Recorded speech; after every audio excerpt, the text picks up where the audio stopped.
एक कट्टे में एक अज्ञात महिला का शव बरामद हुआ था, जो रजाई से ढका गया था और उससे काफ़ी दुर्गंध आ रही थी। वहाँ पर जो लोगों ने उसको देखा, उसके बाद पुलिस को इन्फॉर्म किया। उसके बाद थाना प्रेमनगर की पुलिस और उसके बाद सभी अधिकारियों द्वारा मौके का मुआयना किया गया था। मेरे द्वारा भी स्वयं वहाँ निरीक्षण किया गया था। तो ये बात बहुत क्लियर थी कि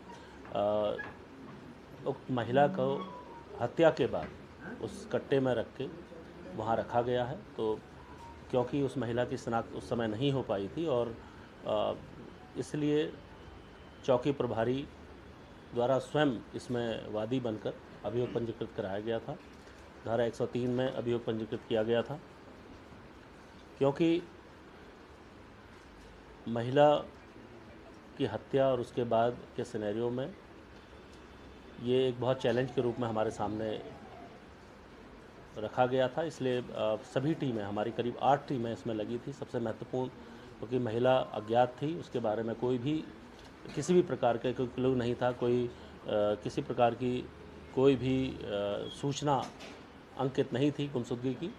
इसलिए मैनुअल पुलिसिंग के तहत करीब 30 कॉलोनियों में, जो उसके आसपास 6 किलोमीटर के दायरे में अलग अलग जगह पे जो अवैध रूप से जो कॉलोनियां हैं या जो लोग बाहर से आके वहाँ रह रहे हैं, उनका एक बहुत ही वृहद अभियान एक हमारे द्वारा किया गया था, जिसमें उनके सत्यापन और वेरिफिकेशन की ड्राइव चलाई गई थी।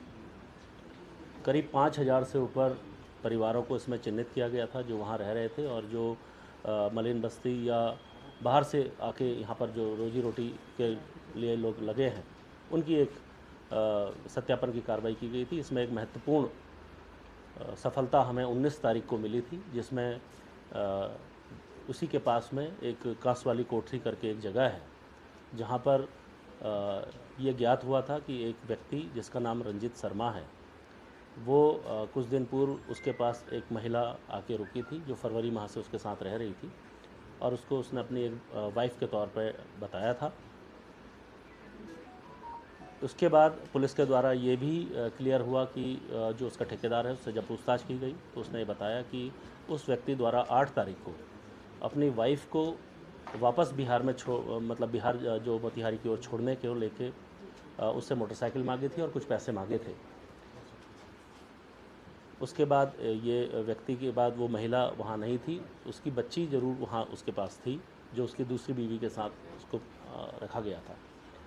तत्काल पुलिस ने मौके पर पहुँच के उस व्यक्ति को, जिसका नाम रंजीत शर्मा है, उसकी अरेस्टिंग करी। जब उससे सख्ती से पूछताछ की गई तो उसके द्वारा पूरा घटनाक्रम पुलिस को बताया गया। यह जो महिला है, इसका नाम रूपा है, जिसकी उम्र करीब 30 से 32 वर्ष है और ये जो अभियुक्त है रंजीत शर्मा, इसकी पहली वाइफ है और जो इसके साथ इसकी शादी हुई थी। उसके बाद ये महिला से इसका मोहभंग और बिछड़ने के बाद ये व्यक्ति यहाँ आ गया था और इसने यहाँ दूसरी शादी एक अन्य महिला से की थी, जिसका नाम संगीता है। उसके साथ ये यहाँ रह रहा था, लेकिन पिछले फरवरी माह में ये महिला इसके पास दोबारा आ गई और उसके साथ रहने की इससे जिद करने लगी। इसी बात को लेकर इनका मन मुटाव और झगड़ा चल रहा था और 8 तारीख को इसके द्वारा इसकी हत्या की गई और हत्या को छुपाने को इसको कट्टे में डाल के इसे बाला सुंदरी मंदिर परिसर में वहाँ पर रख दिया गया। अभियुक्त पुलिस की हिरासत में है, शीघ्र ही इसकी न्यायिक अभिरक्षा में भेजा जाएगा और इसके विरुद्ध जो भी सख्त कार्रवाई है, जो भी सख्त वैधानिक कार्रवाई है, वो अमल में लाई जाएगी। एक ब्लाइंड मर्डर केस को थाना पुलिस, एसपी सिटी और इनके नेतृत्व में, सर्कल अफसर के नेतृत्व में बहुत ही बेहतर तरीके से इसको खुलासा किया गया। पुलिस ने लगातार मेहनत की। इसमें मैं एसओ प्रेमनगर और चौकी इंचार्ज को बधाई देता हूं, साथ में पूरी टीम को बधाई देता हूं। इनके द्वारा बहुत मेहनत की गई। मेरी ओर से 2500 और आईजी साहब की ओर से 5000 के नाम की घोषणा इसमें की गई है। मैं शीघ्र इसमें एक अच्छी विवेचना के लिए इसको निश्चित तौर पर हमें जो हमारे हेडक्वार्टर है वहाँ भी इसको प्रेषित करूँगा। Thank you.